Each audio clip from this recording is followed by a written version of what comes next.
고린도후서 11장 16절로 33절 말씀까지 보시겠습니다. 신약성경 298페이지. 제가 먼저 고린도후서 11장 16절 말씀 선동합니다. 우리 한 절씩 번갈아 교독하시겠습니다. 내가 다시 말하노니 누구든지 나를 어리석은 자로 여기지 말라. 만일 그러하더라도 내가 조금 자랑할 수 있도록 어리석은 자로 받으라. 내가 원하는 것은 주를 따라하는 자가 아니며 오직 어리석은 자와 같이 다시 자랑하노라. 여러 사람이 육신을 따라 자랑하니 나도 자랑하겠노라. 너희는 지혜로 받아서 어리석은 자를 기쁘게 용납하는구나. 누가 너희를 종으로 삼거나 잡아먹거나 빼앗거나 스스로 높이거나 뺨을 칠지라도 너희가 용납하는도다. 나는 우리가 약한 것까지 욕되게 말하노라. 그러나 누가 무슨 일을 한다면 어리석은 말이다가 나도 경배하라. 그들이 히브리인이냐 나도 그러하며 그들이 이스라엘인이냐 나도 그러하며 그들이 아브라함의 후손이냐 나도 그러하며 그들이 예수의 이름이냐 정신없는 말을 하거니와 나는 또 그러하다. 내가 수고를 넘치도록 하고 계획을 지키고 원하냐고 외도 수없이 맞고 여러 번 죽을 뻔하였으니 유대인들에게 40에서 하나 감한배를 5번이나 맞았으며 3번 그냥으로 가고 1번 물러가고 3번 파산하고 일주일에 불가에서 있었으며 여러 번 여행하면서 강의 위험과 강도의 위험과 동족의 위험과 이방인의 위험과 신의 위험과 광야의 위험과 바다의 위험과 거짓 형제 중에 위험을 당하고 또 수고하며 애쓰고 여러 번 자제하고 죽이며 목마르고 여러 번 굶고 쫓아오고 이외의 일은 고사하고 아직도 날마다 내 속에 눌리는 일이 있으니 곧 모든 교회를 위하여 염려하는 것이라. 누가 약하면 내가 약하지 아니하며 누가 수고하게 되면 내가 약하지 아니하며 내가 부득불 자랑할진대 내가 약한 것을 자랑하리라. 주의 아버지 영원히 찬송하리니 내가 주님만 것을 하시느니라. 다메섹에서 아레다 왕의 고관이 나를 잡으려고 다메섹 성을 지켰으나 나는 광주리를 타고 들창문으로 성벽을 내려가 그 손에서 벗어났느라. 아멘. 기도하시겠습니다. 은혜의 주님 감사합니다. 주님께서 우리에게 힘주시고 능력 주시어서 한 달의 모든 삶이 먹든지 마시든지 주님의 영광을 위하여 살아갈 수 있도록 허락하시고 인도하심을 믿고 감사드립니다. 사랑하시는 모든 성도님들 한 날의 삶 속에 그리스도의 빛으로 빛나게 하시고 주님의 성령으로 거뜬히 승리하는 오늘이 될 수 있도록 축복하여 주시옵소서. 이 시간 전하는 자나 듣는 자나 동일하게 하나님의 성령께서 말씀을 통하여 말씀하여 주시옵소서. 예수님의 이름으로 기도드립니다. 아멘.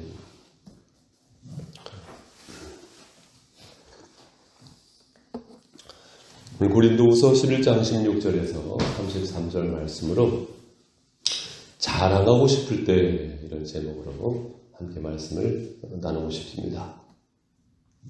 여러분 자랑하고 싶으실 때가 있습니까? 없습니까? 그것을 탓하고자 하는 것이 아니고요. 인간은 누구에게나 자랑하고 싶을 때가 있습니다. 아니 오히려 사랑하시는 모든 성도님들께서 자랑하고 싶은 것이 많아질 수 있기를 주님의 이름으로 축원드립니다. 그런데 우리가 자랑을 이분법적으로 금하는 것은 아니지만 조심할 필요는 있는 것이죠. 조심할 필요가 있는 것이죠. 조심해야 할 첫 번째 이유가 있다고 한다면은 우리가 자랑을 할 때 상대방의 그 자랑에 사실은 눌릴 수가 있거든요. 사실 신앙이 훌륭한 것이 무엇이겠습니까? 항상 이타적인 삶을 추구한다는 면에서 뭐니 해도 신앙생활은 훌륭한 것이지요. 그런 측면에서 내가 자랑을 할 때 눌리지는 않는가? 또한 이 자랑이 조심스러운 이유는 사실 이 자랑으로 인하여서 교만할 수 있기 때문에 신앙적으로 보면은 암덩어리 같은 것, 그것이 바로 이 교만 아니겠습니까? 그리고 또한 자랑을 조심해야 하는 이유는 무엇이겠습니까? 잘못 자칫하면은 주님께서 온데간데 없어요. 내가 너무나 커지다 보면은 주님께서 온데간데 없어질 수 있는 그런 가능성이 사실은 이 자랑에 있기 때문인데요. 그럼에도 불구하고 자랑하고 싶을 때가 있습니다. 오늘 본문의 말씀에 보면은 이 사도 바울이 사실 조심스럽게 절제된 자랑을 드러내고 있는 것을 보게 되는 것인데요. 이 바울이 이 사도권에 대한 위협을 받게 되면서, 그러니까 고린도 교회에 일어나게 되었었던 거짓 사도들, 그들이 자신들을 자랑했고 이 자랑에 대해서 많은 사람들이 설득을 당했단 말입니다. 자, 본문의 첫 절 16절 말씀. 내가 다시 말하노니 누구든지 나를 어리석은 자로 여기지 말라. 만일 그러하더라도 내가 조금 자랑할 수 있도록 어리석은 자로 받으라 하면서 사도 바울이 자랑 뚜껑을 이렇게 열고 있는 것을 보게 되는 것입니다. 17절. 내가 말하는 것은 주를 따라 하는 말이 아니요 오직 어리석은 자와 같이 기탄 없이 자랑하노라. 여러 사람이 육신을 따라 자랑하니 나도 자랑하겠노라. 너희는 지혜로운 자로서 어리석은 자들을 기쁘게 용납하는구나. 거짓 사도들, 어리석은 자들을 용납하는구나. 그들을 지금 받아들이고 있구나. 그들의 자랑에 설득당했구나. 그래서 사도 바울도 자신의 자랑을 거기에 맞게 응수하고 있는 것을 보게 되는 것인데요. 그래서 사도 바울은 일반적인 자랑을 하고 있어요. 그것이 22절인데요. 그들이 히브리인이냐 나도 그러하며 그들이 이스라엘이냐 나도 그러하며 그들이 아브라함의 후손이냐 나도 그러하며, 그래서 자신의 신분적인, 자신의 개인적인 것이 전혀 이제 부끄러움이 없다, 떳떳하다라고 이야기를 하는 것입니다. 한편으로 볼 때 일반적인 자랑인 것이죠. 그리고 이어서 사도 바울은 좀 특이한 이력서를 꺼내고 있는 것입니다. 사도 바울이 자랑스럽게 여기고 있었던 사도 바울의 이력서를 꺼내고 있는 거예요. 그것이 23절부터 시작이 됩니다. 자, 우리 23절 함께 읽겠습니다. 시작. 그들이 그리스도의 일꾼이냐 정신없는 말을 하거니와 나는 더욱 그러하도다. 내가 수고를 넘치도록 하고 옥에 갇히기도 더 많이 하고 매도 수없이 맞고 여러 번 죽을 뻔하였으니. 사도 바울이요, 수고했었던 것.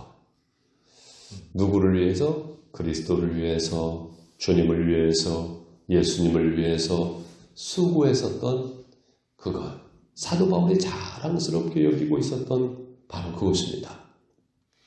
24절 유대인들에게 40에서 하나 감한배를 5번 맞았으며, 그러니까 당시 사회 속에서는요, 어떤 죄를 범한 사람에게 이제 배를 때릴 때 40대를 넘어가면은 죽으니까 40대 전까지만 때려라, 이제 이런 법이 있었던 것 같아요. 그래가지고 39대까지 40에 하나 감한매.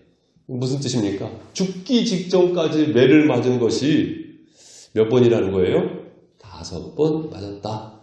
3번 태장으로 맞고 1번 돌로 맞고 3번 파선하고 일주야를 깊은 바다에서 지냈으며, 한 주간 동안 파도치는 바다에서 표류하면서 그런 어려움을, 그런 고난을, 그런 수고를 겪은 것도 있었다. 그것이죠. 26절 여러 번 여행하면서 강의 위험과 강도의 위험과 동족의 위험과, 그러니까 믿는 사람에게 발등 찍혔었던 것, 이방인의 위험과, 사람만큼 무서운 것이 어디 있겠습니까? 낯선 사람으로부터 위험을 이제 당하였었던 것, 시내의 위험과 광야의 위험과 바다의 위험과 거짓 형제 중에 위험을 당하고, 또 수고하며 애쓰고 여러 번 자지 못하고 줄이며 목마르고 여러 번 굶고 춥고 허물었었노라. 이 사도 바울이 불면증으로 시달렸을 때도 있었던 것 같습니다. 이외의 일은 고사하고 아직도 날마다 내 속에 눌려있는 일이 있으니. 자, 여기 말씀해 보면은 이 사도 바울이요, 그간 그리스도를 위해서 겪어야 했었던 이 어려운 시간들, 고난의 날들, 그것을 사실상 드러내고 있는 것을 보게 됩니다. 사랑하는 성도 여러분, 우리가 자랑하고 싶은 것, 그것이 잘못된 것이 아닙니다. 그런데 우리도 오늘 말씀을 붙잡으면서 바로 그때 내가 정말로 자랑스럽게 여겨야 할 것이 무엇인가, 이것을 스스로 견줄 필요가 있는 것인데요. 그것은 바로 그리스도를 위한 고난, 그것이야말로 우리가 자랑스럽게 여겨야 할 것임을 아실 수 있기를 주님의 이름으로 권면을 드립니다. 나에게도 그리스도를 위한 고난의 흔적이 있는가? 내 몸에도 그리스도를 위한 고난의 흔적이 있는가? 사실 우리 예수님께서도 요한복음 20장 말씀에 보면은 십자가 죽으신 이후에 부활의 사건, 이 제자들은요 너무나 두려워가지고요 문들을 닫고 꽁꽁 숨어 있었단 말이에요. 그때 부활의 주님께서 제자들에게 찾아오시죠. 유령인가 보다. 문을 꽁꽁 닫았는데 어떻게 한 사람이 나타났으니 제자들이 얼마나 더 무서웠지 않겠습니까? 주님 말씀하시잖아요. 너희의 평강이 있을지어다. 예수는 평강인 줄 믿습니다. 평강을 선언하신 주님께서 또 너희에게 평강이 있을지어다. 제자들은 무서웠어요. 그때 주님께서 손과 옆구리에 상처를 보여주시죠. 못 박히우신 상처, 창에 찔리우신 상처, 그것을 보여주십니다. 그때 제자들이 보고 이제 믿음을 갖고 제자들의 기쁨 회복이 되지요. 주님께서도 상처를 보이셨단 말입니다. 갈라디아서 6장 10절 말씀에 보면 사도 바울이 이후로는 누구든지 나를 괴롭게 하지 말라. 내가 내 몸에 예수의 흔적을 지니고 있노라. 예수의 흔적을 지니고 있노라.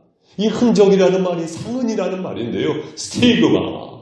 바로 주님 때문에 겪어야 했었던 아픔의 상처가 사도 바울에게 있다라고 소개하고 있는 것이고, 그걸로 인하여서 사도 바울은요 더욱더 당당한 삶, 위축된 삶이 아니고 당당한 삶을 살게 되었던 것입니다.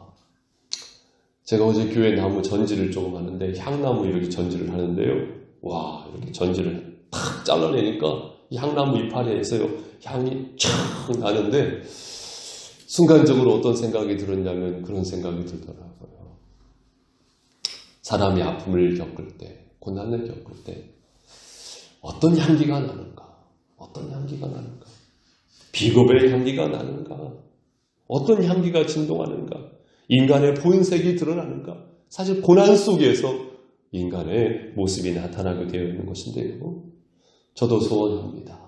고난을 겪으면 겪을수록 오히려 예수의 향기가 진동하는 삶이 나의 삶이 되기를 소원합니다.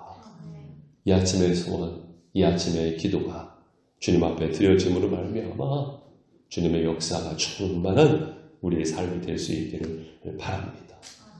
오히려 그리스도를 위한 고난이 자랑스러운 저와 여러분이 되실 수 있기를 바랍니다. 두 번째로요, 28절 말씀 보시면 이외의 일은 고사하고 아직도 날마다 내 속에 눌리는 일이 있으니 곧 모든 교회를 위하여 염려하는 것이라. 교회를 위하여 염려하는 것이라. 이 사도 바울이요 자랑스럽게 여기고 있는 것이 있으셨죠. 그것이 뭐냐면 교회를 위한 염려. 정말로 사도 바울은 교회를 위해서 염려했어요. 여기에서 말하는 염려가요 걱정해가지고 눌려 있었다는 그 말이 아니고 여기에서 말하는 염려는 애타는 마음이 있다 이거예요. 애타는 마음. 사도 바울이 자랑스럽게 여기고 있었던 것은 교회를 위한 애타는 마음입니다. 사도 바울은 교회에 간절함이 있었거든요. 그렇다면 교회를 위한 간절함이 사도 바울에게 왜 있었을까요? 그 이유는 무엇이냐면 사도 바울이 주님께 죄송했거든요. 주님께 죄송했던 것입니다. 그렇다면 좀 더 심층 깊은 곳으로 들어가 보면 주님께 왜 죄송했을까요? 이 사도 바울이요, 예수 믿는 사람들을 그렇게 핍박했거든요. 사도행전 9장 말씀 기억하시지 않습니까? 다메섹 도상에 이르렀을 때에 사울아 사울아 왜 내가 나를 핍박하느냐? 네 시오니까 나는 내가 핍박하는 예수다. 사실 이 사도 바울은요, 예수님과 동시간대에 갈릴리 해변을 거닐었던 사람이 아니에요. 다시 말씀드리면 예수님과 함께 시간을 직접적으로 보낸 적은 없어요. 그런데도 불구하고 예수님을 언제 핍박했단 말입니까? 예수 믿는 사람을 핍박했었던 바울. 예수 믿는 사람을 핍박한 것은 곧 예수를 핍박한 것으로 주님께서는 인지하셨던 것입니다. 거꾸로 말하면 예수 믿는 사람을 복도다 주고 세워준다는 것은 결국 예수를 세우는 것 아니겠습니까? 사도 바울은 그것 때문에 예수님께 항상 죄송한 마음, 미안한 마음, 송구한 마음이 있었던 것이죠. 사랑하는 성도 여러분, 교회는 건물이 아니고 사람이죠. 부름받은 자들의 모임, 에클레시아, 바로 그리스도를 향한 공동체, 주님 때문에 모임을 갖게 된 것이고, 주님으로 인하여서 삶을 애쓰고 또한 애쓰는 사람들이 바로 믿음의 사람들인데요. 믿음의 사람들을 세우는 것이야말로 주님의 소원이고 하나님의 뜻이었던 것입니다. 이처럼 교회를 사랑했기 때문에 사도 바울은 교회를 향한 애타는 마음이 있었고, 그것으로 인하여서 삶의 원동력이 되었던 것입니다. 사랑하는 성도 여러분, 주님의 몸된 교회의 지체로서 교회를 자랑스럽게 여기시기를 주님의 이름으로 축원드립니다. 교회가, 어떤 교회는 작은 교회가 있습니다. 어떤 경우는 화려하고 큰 교회가 있습니다. 그런데요, 그 교회가 별것 아닌 것 같지만 그 교회 안에는 눈물이 쌓여 있고 그 교회 안에는 그리스도의 피값이 묻어 있는 것 아니겠습니까? 소중하지 않은 교회가 없습니다. 우리의 사명은 무엇이겠습니까? 교회를 세워가는 것입니다. 사랑하는 성도 여러분, 이 아침에 소원을 품기를 원합니다. 나를 통해서 지상의 교회들이 회복되는 은혜가 있기를 소원합니다. 나를 통해서 기독교가 가려워지는 것이 아니고 드러나게 되기를 소원합니다. 나를 통해서 예수가 드러나기를 소원합니다. 감추어지는 것이 아니고 자랑스럽게 드러나기를 소원합니다. 교회를 자랑스럽게 여기는 저와 여러분이 되기를 주님의 이름으로 고면드립니다. 마지막 세 번째로 30절 말씀부터 보시죠. 30절 말씀. 내가 부득불 자랑할진대 내가 약한 것을 자랑하리라. 주 예수의 아버지 영원히 찬송할 하나님이 내가 거짓말 아니하는 것을 아시느니라. 사도 바울이 또한 무엇을 자랑하고 있습니까? 약한 것을 자랑하리라. 약한 것을 자랑하리라. 그래가지고요, 지난 시간 속에 어떤 일이 있었는가 한 사건을 또한 사도 바울이 소개하고 싶은 거예요. 그것이 바로 32절 말씀인데요. 다메섹에서 아레다 왕의 고관이 나를 잡으려고 다메섹 성을 지켰으나 33절 함께 나는 광주리를 타고 들창문으로 성벽을 내려가 그 손에서 벗어났노라. 이게 무슨 말씀이냐면요, 지금 이 성에 갇혀가지고 사도 바울이 궁지에 몰리는 시간이 있었던 것 같습니다. 그때요, 광주리를 타고 들창문, 여기에서 말하는 이 들창문이라는 것은 뒤러스, 바로 조그마한 문, 요즘 우리로 말하면은 개구멍입니다. 개구멍. 그 대사도가 목숨 거치겠다고 개구멍으로 피했었던 사건을 지금 소개하고 있는데, 이것은 무슨 말씀이냐면요, 어쩌면 비겁한 것 같고, 어쩌면 너무나 초라한 것 같고, 어쩌면 너무나 감추고 싶었던 사건이지만 사도 바울이 본인이 그렇게 초라하게 작아져 있었던 사건을 드러내면서 하지만 이것을 내가 부끄럽게 여기고 있지 않다. 내가 그것을 약한 것을 자랑스럽게 여기고 있다는 것을 소개하고 있는 것을 보게 됩니다. 당시 고대 스파르타에서 약한 것이 자랑스러운 것이다. 이것은요 전혀 설득력이 없는 것이죠. 고대 사회에서는요 전쟁 시대 때 강한 것이 자랑스러운 것이지 오히려 약한 것이 자랑스러운 것이다. 약할 때 강함이다 라는 것이 전혀 설득력이 없었음에도 불구하고 사도 바울은 거꾸로 약한 것을 자랑한다고 있다고. 여기에서 중요한 약한 것이라는 것은요 자발적 약함을 말합니다. 따라해 보십시오. 자발적 약함. 예, 자발적 약함. 무슨 뜻입니까? 예수님 때문에, 주님 때문에 나는 오히려 자발적으로 약함을 선택했다는 것을 드러내고 있습니다. 그러면 이 약함은 단순히 약함만 말하는 것이냐? 십자가를 잠깐 생각해 보세요. 십자가야말로 이 약함의 상징적인 심볼이 아니겠습니까? 인간적인 생각으로 해볼 때에 십자가야말로 무기력과 무능력의 상징이죠. 그럼에도 불구하고 우리가 십자가를 자랑스럽게 심볼로 삼는 이유가 무엇입니까? 십자가는 사랑이거든요. 십자가는 사랑이거든요.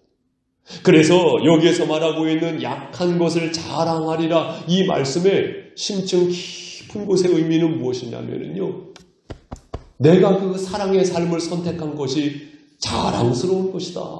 자랑스러운 것이다. 이것을 소개하고 있고 일깨워주고 있는 것 아니겠습니까? 인간적인 가치 속에서 그 무엇이 자랑스럽기보다 여러분 안에 있는 그리스도의 사랑, 그 사랑 때문에 내가 너무나 초라해질지언정 그것은 하나님 나라에서의 상급임을 믿으시면서 자랑스럽게 여기시는 저와 여러분이 되실 수 있길 바랍니다. 사랑하는 성도 여러분, 오늘 한 날을 어떻게 사시겠습니까? 우리가 무엇인가를 자랑할 때 동시에 이것을 잊어서는 안 되겠습니다. 그것 이상으로 그리스도를 위한 고난이야말로 진짜 자랑스러울 것이다. 또한 주님의 몸된 교회의 지체로서 우리 주님께서 소중히 여기시는 교회야말로 자랑스러운 것이다. 또한 어쩌면 내가 연약한 자의 삶을 선택했을지 모르겠지만 그것이야말로 그리스도의 사랑이니 그리스도의 사랑을 자랑스럽게 여기시는 십자가의 분병으로 오늘을 사시기를 주님의 이름으로 축원드립니다. 기도하시겠습니다.